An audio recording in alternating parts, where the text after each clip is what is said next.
জনপ্রিয় সঙ্গীত শিল্পী তাশরিফ খান, যারা মূলত কুঁড়েঘর ব্র্যান্ডের প্রধান কণ্ঠশিল্পী হিসেবে পরিচিত, সামাজিক যোগাযোগ মাধ্যমে আবারও রহস্যময় একটি পোস্ট দিয়েছেন। নিজের ভেরিফাইড ফেসবুক পেজে তিনি লিখেছেন, আলহামদুলিল্লাহ, একেবারেই ছোট পরিসরে সব হয়েছে। সন্ধ্যায় আনুষ্ঠানিকভাবে আপনাদের জানাবো। পোস্টের শেষে যুক্ত করেছেন একটি ভালোবাসার ইমোজি।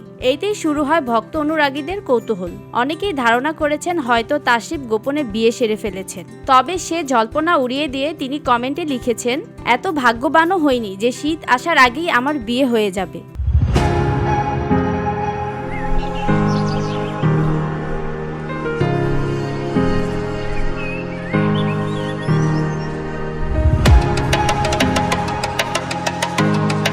নেটিজেনদের মন্তব্যও ছিল বেশ রসিকতায় ভরা। একজন লিখেছেন, ঝামেলা মাথায় নেওয়ার আগে অভিজ্ঞদের সাথে পরামর্শ নেওয়া উচিত ছিল।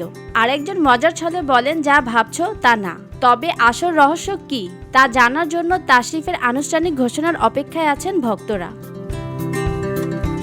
VOD Bangla news desk.